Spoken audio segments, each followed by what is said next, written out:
of the heavens, planets and suns race toward infinity. Dead worlds and live worlds alike, separated by millions of light years. And yet, these members of the galaxy in this age of space travel have become interdependent, not only economically, but politically. This is the far-off galaxy of Magna Mater, the galaxy of dead planets, icy graveyard rolling through space, and each with a communication station. And now the Skyflash carrying Flash Gordon, Dale and Dr. Zarkov enters the outer rim of Magna Mater on a routine outer space patrol. Suddenly, all around them, the tranquil peace of these dead worlds is shattered. First, the dead planet Isis. Next, it was Osiris. Next came Mithra. And finally, Bacchus. And in the Sky Flash. I don't understand it. First Isis, then Osiris, Mithra and Bacchus shattering in space. It's weird, Doctor. Crazy. 4 planets blowing up in rapid succession. Why? Why should that happen? It seems to be some mysterious atomic force, Flash. Possibly a chain reaction operating from some central source. Well, it's about the last of the chain, Doctor. There's only one dead planet left, and that's Minerva. And there it is. Dead ahead. Dale, will you check the Geiger counter? We're coming into a very heavy radioactive dust fall, Doctor. Check its type. Yes, sir. Horizontal, 105. Vertical, 10. Why, it's radioactive dust from duranium. Duranium? Impossible. Why, Doctor? Is it indigenous to a particular area or planet of the galaxy out of this range? Yes, it's found only on Colossia. But it's not only that. Duranium was only discovered a few years ago, Flash. Dr. Zarkov made an extensive study of its properties for GBI research and analysis. I found it to be probably the most powerful fissionable material in the universe. And the slowest. What do you mean, the slowest? Well, unlike other nuclear materials, its fission is a slow, creeping process. We estimated that a bomb made of duranium would take over 1,200 years to explode. Then it couldn't be duranium, Dale. If it was a bomb that exploded those planets, it had to be put there in, let's see, 1953. I'll check again. No, it still comes out duranium. Something wrong on Minerva, too. I'd better contact the communication station. Skyflash Earth Patrol calling Minerva. Skyflash calling Minerva. Come in, Minerva. Come in. Minerva, come in. I can't get through. The communication station's out. What now? Let's move in, see if we can get a better look.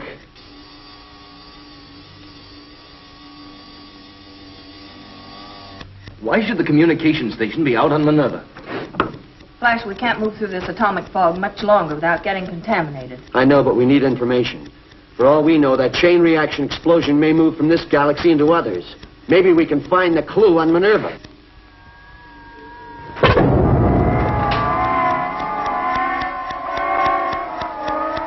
Minerva just exploded.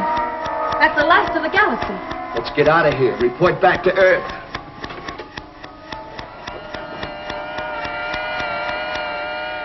And now the Sky Flash pointed its nose toward home. But on Earth itself, strange things were happening. Foreboding events foretelling a monstrous end.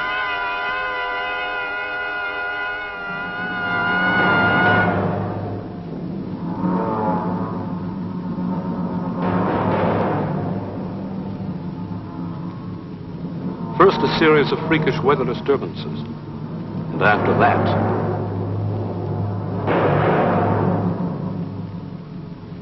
and panic and fear spread through every corner of the Earth like wildfire. And at the Galaxy Bureau of Investigation, Commissioner Herrick interrogates a strange captive picked up by Earth agents. A Callison whose planet had sworn eternal war against the Earth. Are you frightened, Commissioner Herrick?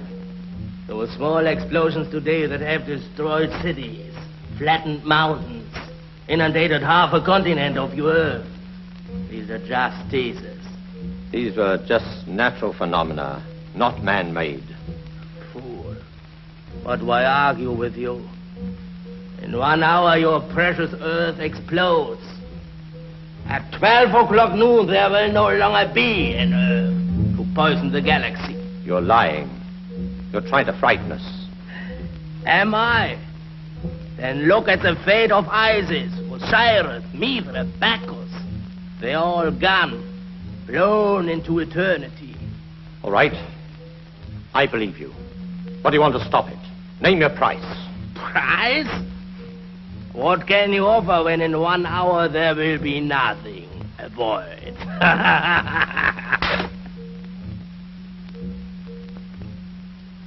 Does that make you feel better, Commissioner? Come ahead, do it again. But hitting me will not find the duranium bomb smoldering into its final stage of fission. Who planted this duranium bomb? I did. You? When? Exactly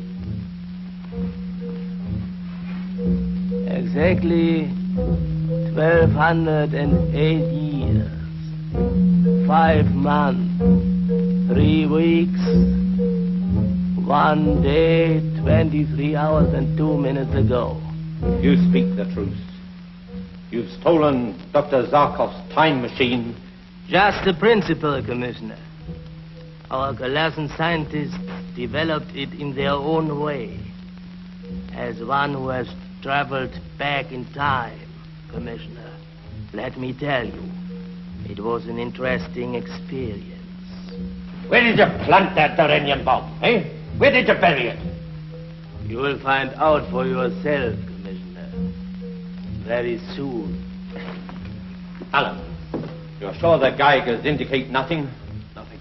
No, Commissioner. And they won't until fission. It's useless for you to try and locate it. At this late point in its reaction, it gives no telltale signal. You have less than 1 hour to live, Commissioner. You and every other Earthman. If we die, you die with us. I am a Colossian patriot. To die in this cause is an honor. Alan. Yes, sir. Establish contact with the Sky Flash at once. It's cruising in the Magna Mater galaxy. If Flash Gordon or Dr. Zarkov don't come up with an answer...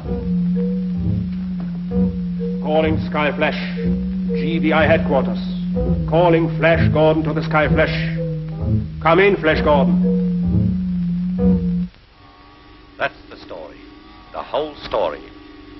Flash, Dr. Zarkov. We've got to figure out some way to find and deactivate the bomb. Otherwise, the Earth is doomed. There's less than 1 hour. A second after 12, and it'll be too late. There won't be an Earth to come back to. We're helpless up here. Completely helpless. Oh, Dr. Zarkov, there must be a way out. There must be. There's only one thing that I can think of. What is it? Lock the controls. Decelerate the ship below sonic speed. Come in here.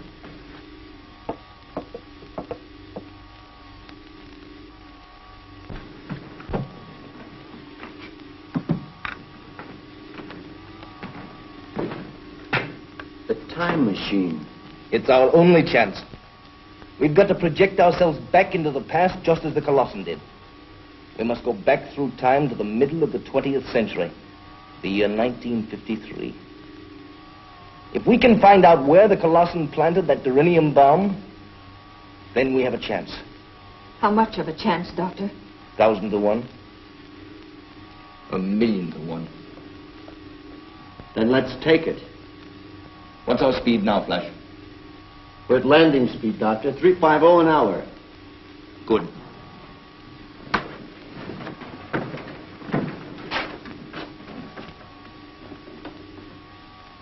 Now I'm going to ask you both to hold on.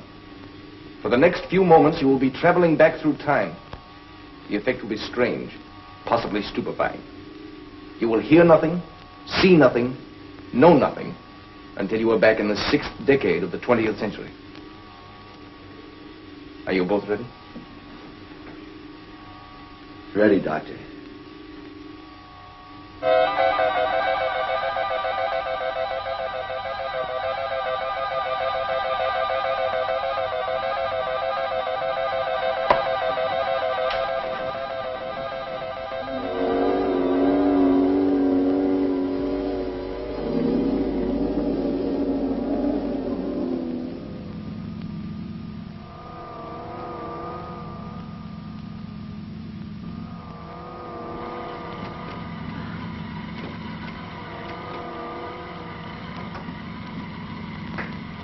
Where are we?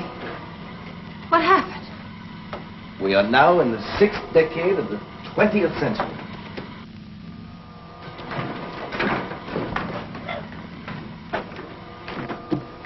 There it is, Dale. The Earth as it looked 1,250 years before we were born. How strange it looks. It's some kind of a city, Doctor. I'm trying to check it in this book of ancient maps. From this description, that must be a place called Washington, the capital of an ancient nation called the United States. What's our direction? East by north. Another city coming up. That must be New York. New York? What a strange name. Dale, set the Geiger counter for Durinium and see if you can get me a reading. Yes, Dr. Zarkov. I am getting a reading, Doctor. The Durinium bomb is here, somewhere on Earth. Where, Dale? Can you locate it? Not quite. The signal is very weak, but it's a long distance from here, almost due east. No, Dale. East by north. And from the signal strength, I'd say over 3,000 miles away. East by north it is. Doctor, do you think we'll be able to exactly locate the Durinium bomb? I can only hope so, Dale. The Earth as we know it has only a half hour to live before it explodes. Well, there's nothing we can do until we cross the ocean. What kind of a world is it that we're going back to? Well, from what I remember of ancient history, it was very primitive. Just think, nobody ever reached a height of more than 15 miles. Well, it was primitive to our way of thinking, Dale. And they just scratched the surface of atomic research. And they had to build tremendous motors housed in gigantic buildings to run the machines they used in manufacturing. It does seem ridiculous when you consider that in our century, a motor the size of my fist has more power than the gigantic steam-driven turbines they used. What about the people? What are they like? They considered our Earth just as precious as we do. And most of them believed in freedom, peace, equality of opportunity. But I guess just like in our time, there are those who, for power, would make slaves of everybody else. Yes, I'm afraid so. But they didn't have our tools to fight them with. And the women, Dr. Zarkov, what were they like? Well, instead of filling their heads full of knowledge about astrophysics, atomic research, electronic phenomena, like a certain young lady we know. Yes, well, what did they do? Sit home and knit? Well, I wouldn't say that was all they did. But they certainly knew their way around a kitchen better than they did around a laboratory. Strange craft at 2 o'clock. Oh. In a moment, we'll be able to see it out the light window. Let's see. What is that clumsy craft, Doctor? That's an aeroplane. Did you see the way it was pulled through the air by those gigantic egg beaters? I'll bet it couldn't do more than 300 miles per hour. No wonder they didn't cruise around in outer space. A clumsy craft like that would have trouble getting off the ground. That thing on the water is even funnier than the airplane. Yeah, that was a ship. You see, air travel was only about 50 years old at this time. And a great deal of travel over land and water was still popular. What a world to live in. Yes. As Dale said, primitive. But a world. Something we won't have to go back to unless we find that Durinium bomb. And quickly.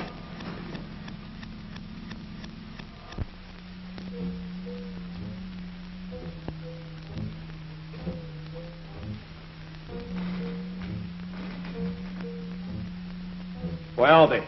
Why don't we hear from them? There's nothing we can do about it now, Alan, except wait. Wait and pray.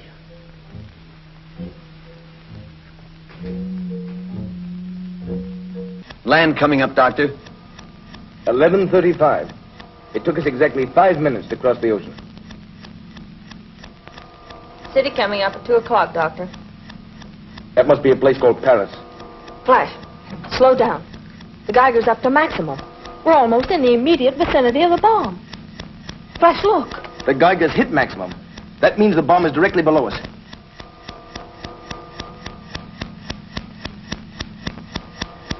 It must be someplace in that city. What's the name? Berlin. Finding the bomb there is going to be like searching for a neutron in a molecule. We can find it with this. The question is, can we find it in time? Flash, is there someplace we can land? There's a clearing below. We can hide the ship there for a while. Good. The inhabitants may be hostile. And that's true. If we don't find that bomb in 20 minutes, it will be all over. We'll find it. We've got to find it. Hang on, 20th century. Here we come.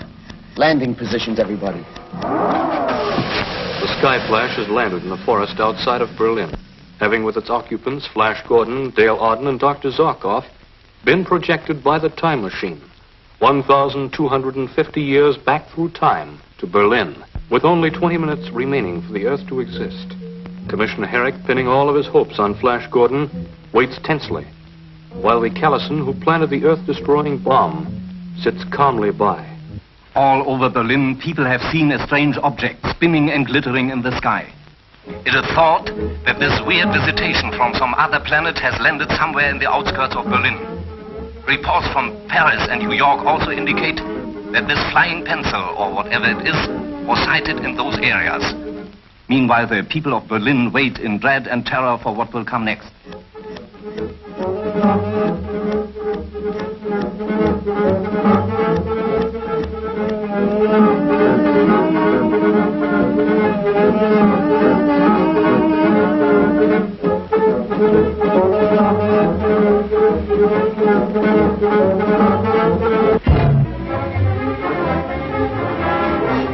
Achtung, Achtung, all cruise cars, be on the lookout for strange invaders believed to have landed from outer space somewhere in the vicinity of Berlin.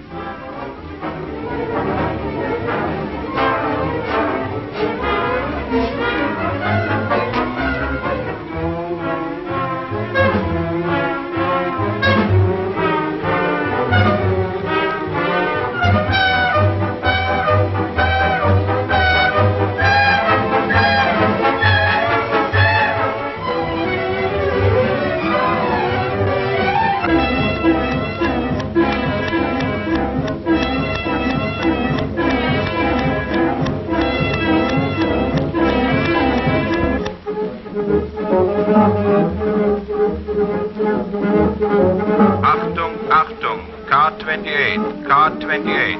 A telephone report claims a green and white delivery truck heading for Amzow section, sighted on Tauentzienstraße. It is believed car has been commandeered by a bearded giant and a blonde giant from outer space. Apprehend and arrest them. If they resist, shoot to kill.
Go ahead, Doctor. I'll cover you if there's trouble.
Can't be. 8 seconds now. Count that.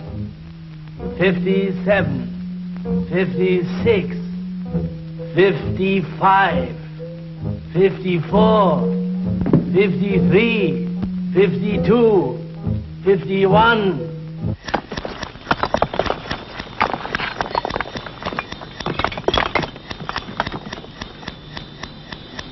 Hurry, Flash. Only 30 seconds left.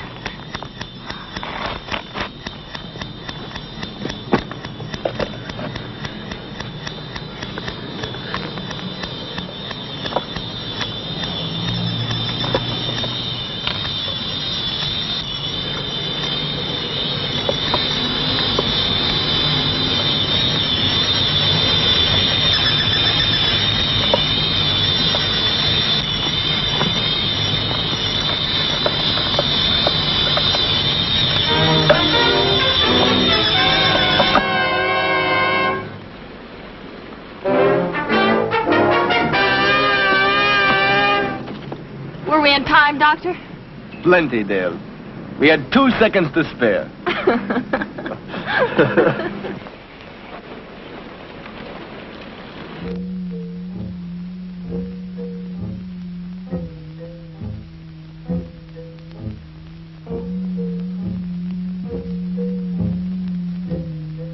It looks as though this tired old world will still be around for a while. Yes. Whatever Flash did, it worked.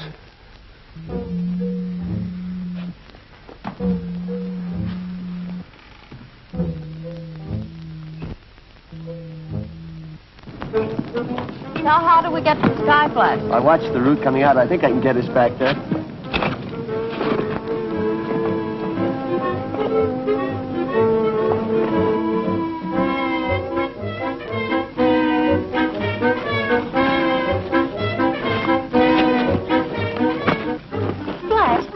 Stay here in our ancestors' time for a few days. It should be fun telling them everything that's going to happen to them for the next 1,200 years.